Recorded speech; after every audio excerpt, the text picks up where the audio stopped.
اعوذ باللہ من الشیطان اللعین الرجیم بسم اللہ الرحمن الرحیم وبک نستعین وهو خیر المعین۔ السلام علیکم ڈیئر اسٹوڈنٹس، آج کا ہمارا اگلا لیکچر جو ہے ہمارے چوتھے امام زین العابدین علیہ السلام کے بارے میں ہے۔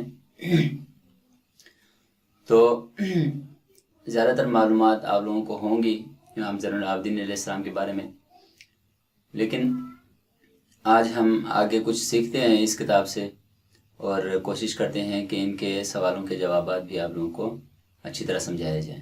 تو شروع کرتے ہیں آپ نے اس لیکچر کو۔ بسم اللہ الرحمن الرحیم۔ امام زین العابدین علیہ السلام۔ امام زین العابدین علیہ السلام ہمارے چوتھے امام ہیں۔ آپ علیہ السلام کی ولادت 15 جمادی الاول 38 ہجری کو مدینہ منورہ میں ہوئی۔ یہاں پر یہ سوال آ سکتا ہے کہ امام زین العابدین علیہ السلام ہمارے کون سے امام ہیں اور آپ علیہ السلام کی ولادت کس سن میں اور کہاں پر ہوئی۔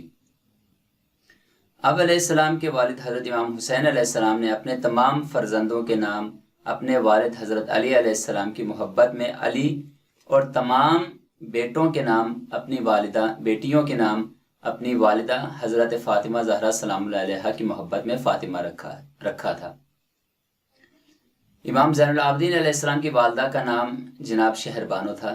یہ سوال آ سکتا ہے کہ آپ علیہ السلام کی والدہ کا نام کیا تھا، جو ایران کے مشہور شہنشاہ نوشیروان عادل کے خاندان سے تعلق رکھتی تھی۔ اور یہ سوال ہے کہ آپ علیہ السلام کی والدہ کا کیا نام تھا اور وہ کس خاندان سے تعلق رکھتی تھی۔ امام زین العابدین علیہ السلام کی پرورش میں 3 معصومین علیہ السلام نے حصہ لیا۔ عمر کی ابتدائی 2 سال حضرت علی علیہ السلام کی آغوش میں گزارے۔ حضرت علی علیہ السلام شہادت کے بعد 10 سال تک آپ علیہ السلام کے چچا امام حسن علیہ السلام نے پرورش کی۔ امام حسن علیہ السلام کی شہادت کے بعد آپ علیہ السلام اپنے والد امام حسین علیہ السلام کے زیر سایہ زندگی گزارنے لگے۔ یہ سوال آ سکتا ہے کہ امام زین العابدین علیہ السلام نے اپنی زندگی کن کن معصومین علیہ السلام کے زیر سایہ گزاری۔ 10 محرم 61 ہجری کو امام حسین علیہ السلام نے دین اسلام کو بچانے کی خاطر عظیم قربانی پیش کی۔ یہ سوال آ سکتا ہے کہ امام حسین علیہ السلام نے دین کو بچانے کی خاطر کب قربانی پیش کی، وہ وقت اور جو سال ہے وہ بتائیں۔ اس وقت امام زین العابدین علیہ السلام بھی کربلا میں موجود تھے۔ اس وقت آپ علیہ السلام کی عمر مبارک 23 برس تھی۔ کربلا پہنچنے کے بعد آپ علیہ السلام بیمار ہو گئے تھے۔ اہل حرم پر 7ویں محرم سے پانی بند ہوا تو آپ علیہ السلام کو پانی کا ایک قطرہ بھی میسر نہ ہوا۔ بیماری اور پانی نہ ملنے کا نتیجہ یہ نکلا کہ 10ویں محرم کو آپ علیہ السلام تمام دن غشی کی عالم میں رہے۔ تو یہاں پر یہ سوال پیدا ہوتا ہے، یہ سوال آ سکتا ہے کہ جب کربلا میں آپ علیہ السلام تشریف فرما تھے تو اس وقت آپ علیہ السلام کی عمر مبارک کتنی تھی اور کتنے ایام تک آپ علیہ السلام پر پانی بند رہا۔ امام زین العابدین علیہ السلام کو اپنی امامت کی ابتدا ہی سے ایسے مصائب برداشت کرنا پڑے کہ جن کو سن کر آج بھی ہم خون کے آنسو روتے ہیں۔ امام حسین علیہ السلام کی شہادت کے بعد آپ علیہ السلام کی پشت سے بستر کھینچ لیا گیا۔ آپ علیہ السلام کے گلے میں خاردار توق، ہاتھوں میں ہتھکڑی اور پاؤں میں بیڑیاں ڈال دی گئی۔ قید کر کے کوفہ میں ابن زیاد کے دربار میں لائے گئے۔ تمام راستہ آپ علیہ السلام کی ماں، بہن اور پھوپھیاں برہنہ سر آپ علیہ السلام کے ساتھ تھیں۔ امام علیہ السلام کے لیے اہل حرم کی بے پردگی عظیم مصیبت تھی، جسے یاد کر کے آپ علیہ السلام رویا کرتے تھے۔ تو یہ سوال آ سکتا ہے کہ کربلا 10 محرم کے بعد امام علیہ السلام پر سب سے بڑی مصیبت کون سی گزری؟ تو یہ آپ جواب لکھیں۔ امام زین العابدین علیہ السلام کے سامنے ایک کام انتہائی ضروری تھا کہ کسی صورت امام حسین علیہ السلام کی قربانی کو رائے گاں نہ ہونے دیا جائے، تاکہ لوگ حق و باطل میں فرق کر سکیں۔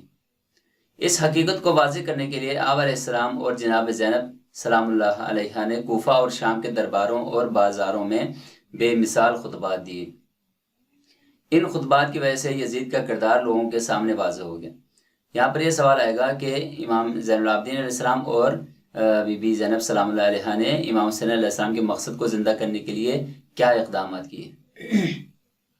لوگوں میں بغاوت کے آثار دیکھے تو یزید نے اہل حرم کو مجبور ہو کر رہا کر دیا۔ رہائی کے بعد آپ علیہ السلام مدینہ تشریف لائے اور زندگی بھر یہیں قیام فرمایا۔ آپ علیہ السلام نے زندگی بھر یہ کوشش کی کہ خدا اور رسول صلی اللہ علیہ وآلہ وسلم کا پیغام لوگوں تک پہنچائیں تاکہ لوگ ہدایت پا سکیں، لیکن سانحہ کربلا کے بعد آپ علیہ السلام کی زندگی ظالم حکمرانوں کے درمیان گزری، جس کے نتیجے میں آپ علیہ السلام کبھی اطمینان سے تبلیغ کا کام نہ کر سکے۔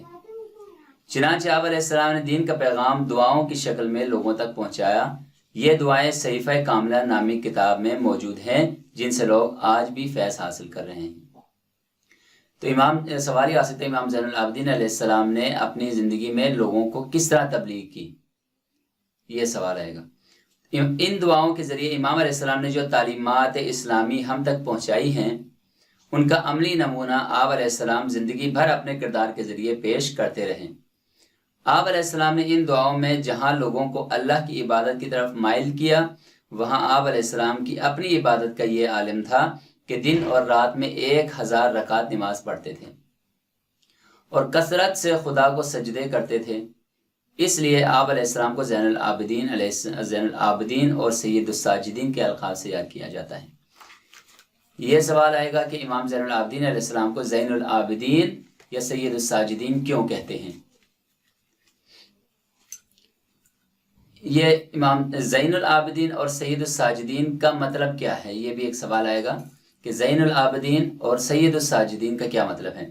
اس کا جواب زین العابدین اور سید الساجدین کے معنی ہے عبادت کرنے والوں کی زینت اور تمام سجدہ کرنے والوں کا سردار۔ اگلا سوال آئے گا کہ آپ علیہ السلام کا اخلاق یا امام زین العابدین علیہ السلام کے اخلاق کے بارے میں نوٹ لکھیں۔ تو یہ یہاں سے شروع ہوتا ہے کہ آپ علیہ السلام بلند اخلاق کے مالک تھے، رات کی تاریکی میں غریبوں اور محتاجوں تک لباس و غذا پہنچایا کرتے تھے، لوگوں کی غلطیوں کو معاف کر دیا کرتے تھے۔ غرض کے حقوق اللہ اور حقوق الناس ادا کرنے میں اس زمانے میں آپ علیہ السلام سے بڑھ کر کوئی نہ تھا۔ 25 محرم 95 ہجری میں ولید بن عبد الملک کے حکم سے امام زین العابدین علیہ السلام کو زہر دے کر شہید کیا گیا۔ امام علیہ السلام امام محمد باقر علیہ السلام نے آپ علیہ السلام کو غسل و کفن دیا اور جنت البقیع میں امام حسن علیہ السلام کے پہلو میں سپرد لحد کیا۔ تو یہ سوال ہے کہ امام علیہ السلام کس طرح شہید ہوئے، کس ہجری میں شہید ہوئے، اور آپ علیہ السلام کو کس نے غسل و کفن دیا، اور آپ علیہ السلام کہاں پر دفن ہیں۔ یہ سوالات آ سکتے ہیں، تو آپ نے ان کو اچھی طرح ذہن نشین کر لینا ہے۔ آخر میں امام زین العابدین علیہ السلام کے ایک فرمان آپ لوگوں کی گوش گزار کرتا ہوں، جو کتاب میں بھی مذکور ہے۔ تو فرماتے ہیں، پیارے بچوں، خوب دل لگا کر پڑھو، آج تم بچے ہو لیکن کل بڑے ہو جاؤ گے۔ کوشش کرو کہ ایسا علم حاصل کرو جس سے سبھی کو فائدہ پہنچے۔ یہ امام زین العابدین علیہ السلام کا ایک فرمان ہے۔ اللہم صلی علی محمد و آل محمد وعجل فرجہ۔